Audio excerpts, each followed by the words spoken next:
20 stars who changed what it meant to be a woman in Hollywood. What if the greatest rebellions in Hollywood weren't loud, but perfectly framed in light, silence, and a stare that refused to blink? For decades, Tinseltown sold the illusion of womanhood. Soft-spoken, perfectly styled, compliant. The scripts were written by men, the contracts signed in back rooms, and the female stars were expected to sparkle but never shine too bright. Yet, across the golden age and beyond, a select few actresses didn't just break the rules, they rewrote them entirely. These weren't merely stars, they were architects of defiance. Some challenged gender norms with a cigarette and a suit. Others survived scandals that should have ended their careers and came back stronger, stranger, or simply true to themselves. One refused to wear makeup. Another demanded the same paycheck as her male co-star. A few were quietly blacklisted. More than one was accused of being difficult. All were unforgettable. This isn't a tribute to glamour. It's a map of every time a woman stared down the camera and said, "I am not who you wrote me to be." So which woman redefined power? Which one paid the highest price? And which of these stories still makes Hollywood uncomfortable today? Let's open the curtain. Fact shown. Katharine Hepburn, the woman who refused to disappear. Before feminism had a name in Hollywood, Katharine Hepburn was the movement embodied in high-waisted trousers, a clipped voice, and an unshakable spine. The studios tried to soften her. She refused. They wanted curves and compliance. She gave them sharp cheekbones and contempt. She was called box office poison in 1938. Too brash, too cold, too masculine. But instead of retreating, Hepburn engineered her own comeback by buying the rights to the Philadelphia story and offering it to MGM on her terms. She would star, and they would stop trying to tame her. This wasn't just a role, it was a manifesto. She played women who thought fast, spoke faster, and didn't flinch when men tried to silence them. Her on-screen presence was magnetic, precisely because it rejected the soft-focus illusion of female submission. Off-screen, she lived alone, wore pants when it was still considered obscene, and refused to explain herself, not about her politics, her faith, or her decades-long affair with a married man. Was she ever fully accepted by the system? Maybe not. But she bent it just enough for others to pass through. And in doing so, she made one thing clear. A woman doesn't need permission to exist on her own terms. Fact #2. Ida Lupino. The director Hollywood didn't want and couldn't stop. In a world where women were expected to smile on cue and stay in their lane, Ida Lupino quietly walked into the director's chair and never left. She began as an actress, often typecast as the sultry or suffering woman, but she watched the men behind the camera, studied them, waited, and when opportunity failed to knock, she built her own door. In 1949, when a male director fell ill on set, Lupino, with no formal training, stepped in. She finished the film herself. By 1950, she had co-founded her own production company, directing films about rape, polio, and unwed motherhood topics the studios wouldn't touch. She wasn't just ahead of her time, she forced time to catch up. The studio heads dismissed her as the poor man's Don Siegel. She responded by mastering noir lighting, tight scripts, and pacing that made grown men sweat. She directed more than half a dozen features while still acting to finance her work. Hollywood tolerated her barely, but history couldn't ignore her. Today, every woman who calls action on a film set walks in her shadow. What does it say about the system when one woman had to break it just to hold the camera? Fact #3. Hattie McDaniel, an Oscar-winning ghost in her own industry. She was the first black person to win an Academy Award and the first to be written out of history almost as soon as she held the statue. Hattie McDaniel's 1,939 Oscar win for Gone with the Wind should have been a triumph. Instead, it was a warning. Hollywood applauded her on stage, then pushed her into permanent typecasting, maid roles, servants, women who knew their place and never dared to step beyond it. She wasn't even allowed to sit with her co-stars at the ceremony. Segregated, isolated, yet smiling, she accepted the award with grace that masked heartbreak. And when she tried to branch out, doors slammed. The NAACP criticized her for playing subservient roles. The industry refused to cast her as anything else. She became trapped between white audiences who wouldn't let her rise and black activists who needed her to fight louder. But quietly, McDaniel paid for the futures of other black actors. She funded education, formed community support groups, and refused to apologize for surviving in a system that offered no dignity. Her final wish? To be buried in Hollywood Cemetery, where she was denied entry because of her race. They gave her the first Oscar, but not a place to rest. So tell me, what's the value of a golden statue when it comes with a closed gate. Fact hash 4.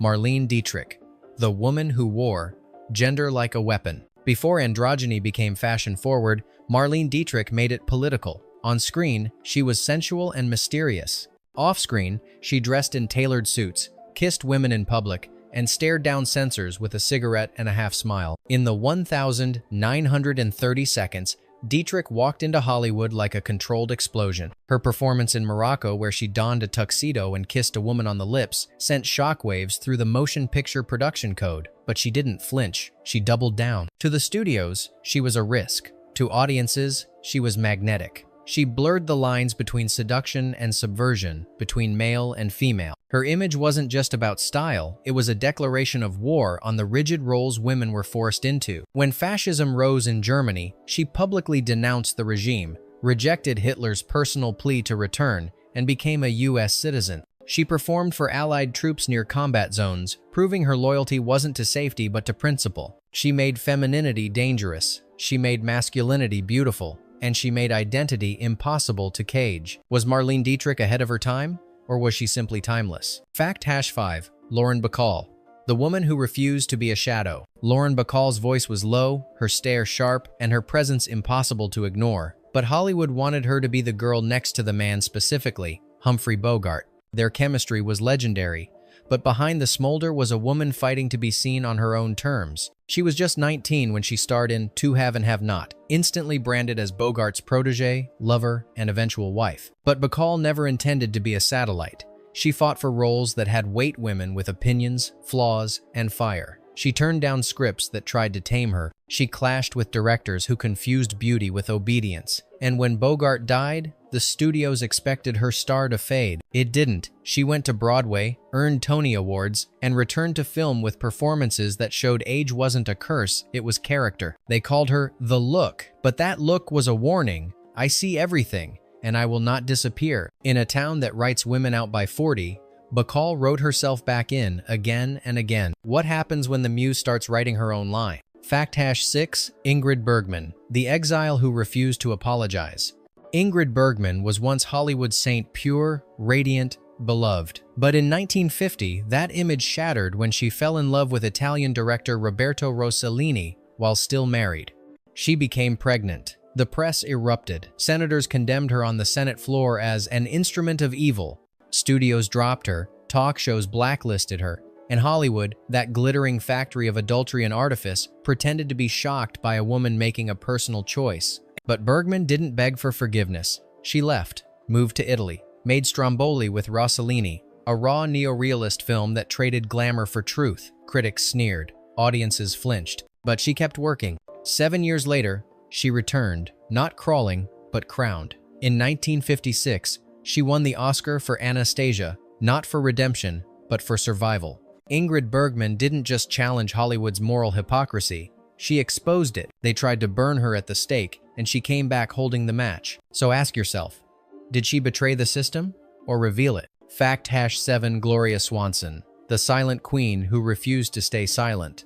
Long before Sunset Boulevard made her immortal, Gloria Swanson was already rewriting the rules. In the 1,920 seconds, she wasn't just a star, she was a mogul in feathers and furs. At the peak of the silent film era, Swanson was one of the highest-paid actresses in the world. But she didn't just act, she produced her own films. She negotiated her own contracts. She met with financiers wearing pearls and a poker face. In an industry still run like a cigar lounge, she moved like smoke impossible to hold, impossible to ignore. When sound arrived, many silent stars vanished. Swanson didn't. She adapted. She waited. And when Sunset Boulevard called in 1950, she didn't just act, she detonated. Her portrayal of Norma Desmond wasn't a comeback. It was a mirror held up to Hollywood's cruelty toward women who dared to age. Off-screen, she advocated for birth control, environmentalism, and female autonomy long before it was fashionable or safe. They called her a relic. She played one and made it unforgettable. Who really wrote the rules of stardom,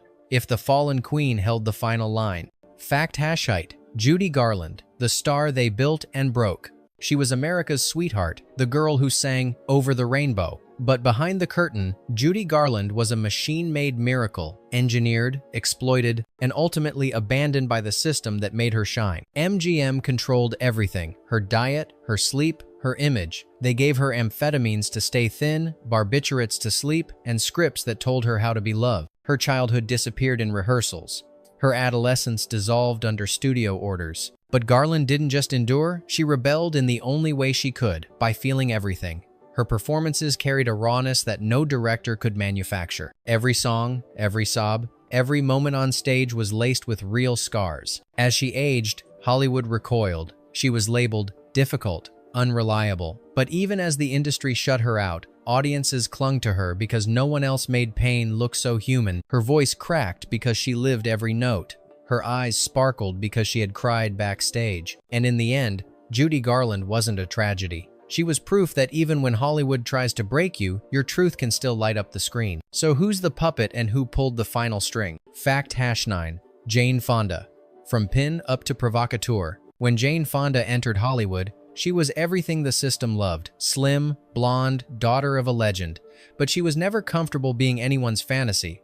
The world wanted a bombshell. She became a grenade. In the 1,960 seconds, Fonda was the face of sex appeal in films like Barbarella. But behind the camera, she was reading Marx, questioning war, and rejecting the very image that made her famous. She didn't just evolve, she erupted. Her activism during the Vietnam War, especially her infamous trip to Hanoi, sparked fury. She was branded a traitor, a communist sympathizer. Studios recoiled, sponsors fled, but she refused to apologize. She used the spotlight to speak, not seduce. Then she did the unthinkable, won an Oscar, twice. In Clute and Coming Home, she played women with agency, trauma, and rage. Roles that weren't safe. Roles that made people uncomfortable. Fonda reinvented what it meant to be a woman on screen. Not beautiful, but powerful, and painfully real. Hollywood tried to freeze her in time. She melted the mold instead. So tell me, was she ever acting, or just finally being seen? Fact #0.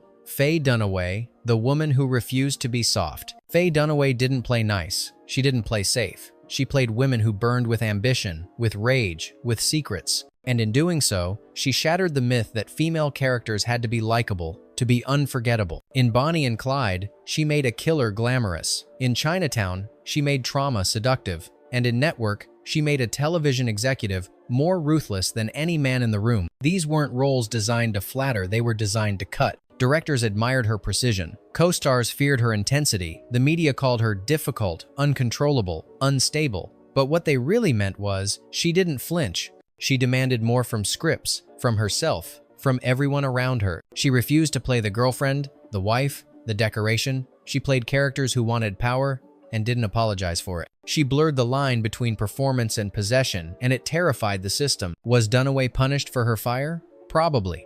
But she lit the screen with it and dared Hollywood to look away. What if the real reason they called her difficult was because she never acted small? Fact #9. Jessica Lange, the beauty who dared to be ugly. Jessica Lange could have coasted on beauty. She debuted in King Kong, 1976, blonde and breathless, the archetype of helpless allure. But Lange wasn't interested in being anyone's fantasy. She wanted to be complicated. As the years passed, she turned down easy roles and chased broken ones. In Frances, she portrayed a brilliant actress institutionalized for refusing to conform a performance so raw it mirrored her own frustrations with the system. In Blue Sky and Tootsie, she exposed the fragility beneath poise. She let herself age on screen, let her voice crack, let her face register pain without polish. And as Hollywood discarded women over 40, Lange dug deeper. Television embraced her before film did, and in American Horror Story, she re-emerged not as a nostalgic icon, but a reigning queen of darkness and depth. She taught a generation that resilience is sexier than perfection, that madness can be a kind of clarity, and that women don't disappear with age, they become dangerous. Was Jessica Lange acting or finally unmasking? Fact #2. Ellen Burstyn, the woman who rewrote aging. In a town obsessed with youth, Ellen Burstyn chose honesty. Her roles didn't lie. They cracked open the quiet anguish of women who loved too hard, lost too much, and kept going anyway. In The Exorcist, she played terror without hysteria, a mother unraveling, not screaming. In Alice Doesn't Live Here Anymore, she portrayed a widow fighting for dignity in a world that saw her as expired. The role won her an Oscar, and still, scripts didn't flood in. She was too serious, too old, too intense. So she fought elsewhere, helped found the Actors Studio West, mentored young performers, waited for Hollywood to catch up. Then came Requiem for a Dream, a performance so devastating, so human, it transcended age entirely. She wasn't an aging actress. She was every woman who ever slipped into delusion to survive despair. Burstyn didn't just act roles, she inhabited them. She made pain elegant. She made fragility a form of power. In an industry that gives women expiration dates, she printed her own timeline. So when does brilliance get too old, and who gets to decide? Fact Hassan 3. Sally Field. The sitcom star who dared to be serious. For years, Sally Field was America's sweetheart, a perky, wide-eyed girl in shows like Gidget and The Flying Nun. The industry smiled politely, boxed her up, and wrote her off. But Sally Field wasn't interested in staying cute. She craved gravity roles that cut, characters that bled, and Hollywood wasn't ready. Casting directors couldn't unsee the habit-forming innocence she once sold, so she fought, auditioned, begged, was told no, until she didn't ask anymore. Her performance in Sybil as a woman with dissociative identity disorder shattered every assumption about her. Then came Norma Ray, a working-class mother turned union warrior. Field didn't play strength. She earned it with sweat, bruises, and silence that screamed louder than dialogue, the Academy called twice. But the real victory? She forced Hollywood to admit it had underestimated her and so many women like her. When she declared, "You like me, you really like me," on Oscar night, it wasn't narcissism. It was relief from years of being dismissed before the first line. What happens when the girl next door starts breaking down the door? Fact Haitian 4. Sigourney Weaver, the hero who didn't need saving. In the age of scream queens and damsels in distress, Sigourney Weaver did the unthinkable. She survived the monster without being the victim. Her role as Ellen Ripley in Alien 1979 wasn't written for a woman. It wasn't meant to change cinema, but it did. Weaver turned Ripley into something Hollywood had never seen, a female action hero who didn't seduce, didn't flinch, didn't beg for permission. She was logical, commanding, terrified, yes, but never paralyzed. And when the creature came, she didn't scream, she fought. For the first time, audiences saw a woman lead, not with emotion, but strategy. Not with sex appeal, but survival instinct.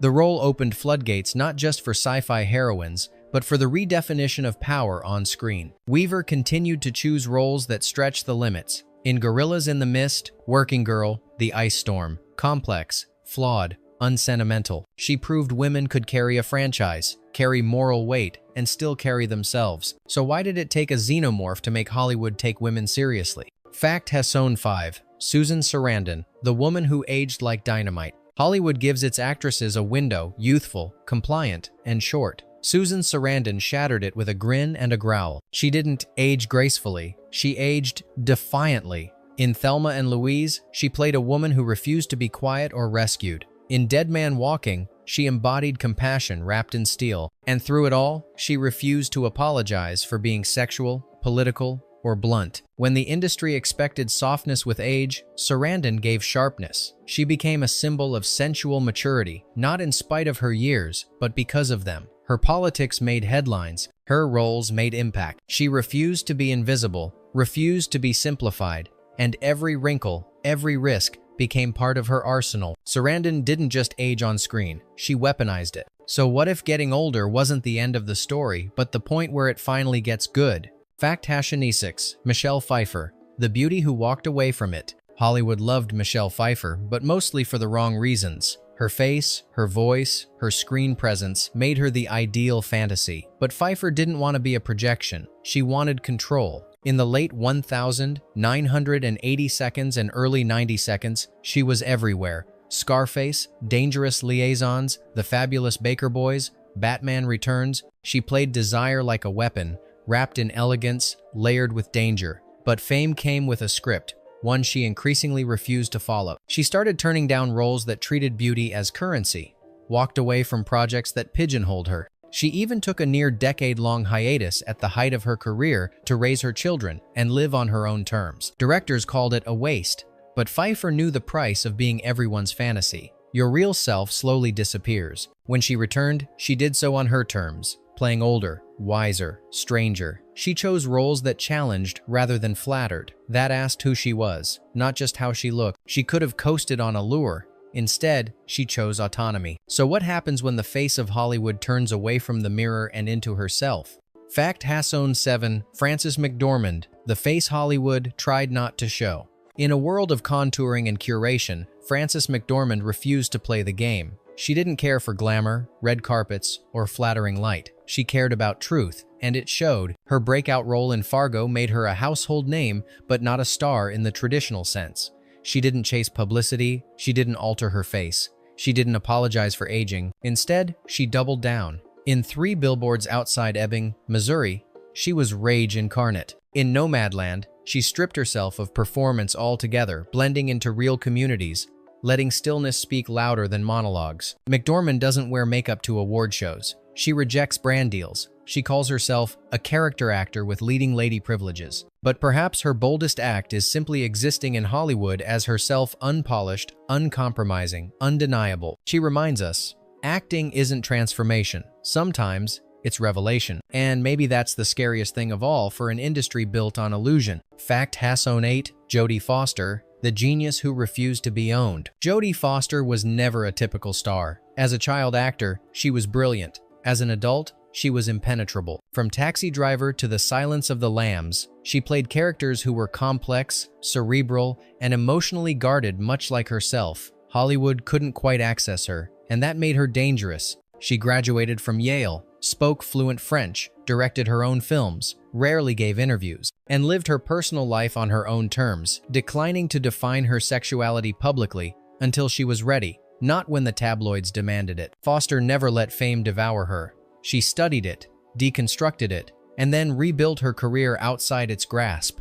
She chose roles with weight, intelligence, and ambiguity. And when she stepped behind the camera, she carried that same ethos. She didn't need to dominate the spotlight. She needed to control the narrative. So what do you call a woman who's always the smartest one in the room and never waits for permission to speak? Fact Hassonanin, Cate Blanchett, the chameleon who redefined the female lead. Cate Blanchett doesn't play characters, she becomes them. Royalty, outlaws, artists, gods. Her talent defies category, and that's exactly the point. In an industry that often demands actresses, pick a lane ingenue, seductress, Mother Blanchett burned the map. In Elizabeth, she reimagined female power as both sacred and ruthless. In I'm Not There, she played Bob Dylan better than most men ever did. In Carol, she turned restraint into eroticism. And in Tar, she created a maestro so complex, it's unclear if we're watching brilliance or destruction. She doesn't soften roles to make them digestible. She leans into their edges. Her performances are intellectual,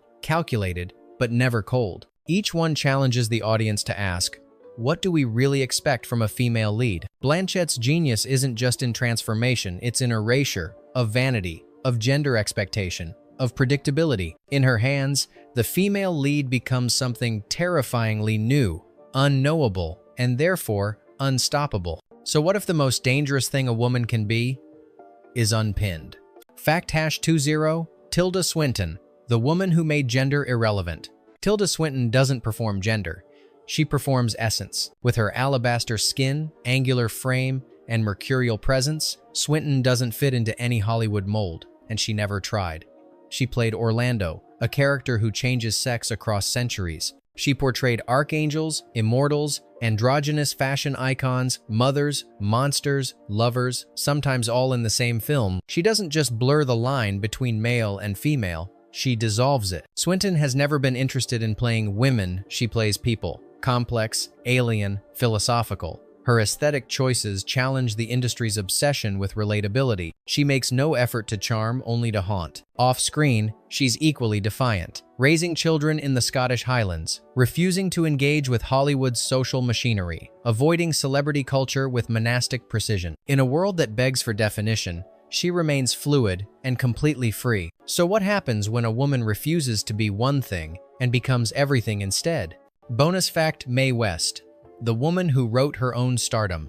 Before anyone was demanding equal pay or creative control, Mae West was already doing it in heels, with a wink and a line that made censors sweat. In the 1,920 seconds and 30 seconds, West wasn't just acting, she was writing. She scripted her own plays, often under a male pseudonym, that tackled sex, gender, and hypocrisy with savage wit. Her Broadway show Sex landed her in jail and made her a household name. Paramount hired her not to conform, but to disrupt. Her dialogue dripped with innuendo. She was one-liner royalty. I used to be Snow White, but I drifted. Audiences laughed, blushed, and came back for more. But what many forget is that West controlled every inch of her image. She chose her costumes, her co-stars, her lighting. She demanded billing above the title and got it. While other actresses were being told what to say, West was writing the lines everyone else wished they had. Hollywood eventually tried to tame her, enforcing the Hays Code, editing her scripts, pushing her to the fringes. But by then, she had already rewritten what it meant to be a woman with power. Mae West didn't ask for a seat at the table. She built her own and made everyone lean in. So tell me, who really owned the screen, the man who directed it, or the woman who stole every scene? Hollywood has always written roles for women wide-eyed ingenues, tragic beauties, disposable muses. But these 21 women refused the script. They rewrote it with grit, grace, and just enough rage to be remembered. Some were exiled, some were mocked, a few were nearly erased. But all of them left a crack in the mirror, a glimpse of what womanhood could be when it wasn't filtered through someone else's lens. So now we ask you, which of these stories struck you the hardest? Which woman broke the system? And which one became the system she was meant to challenge? Drop your thoughts below. Debate, defend, disagree. Just don't stay silent. After all, silence was never what made these women legendary.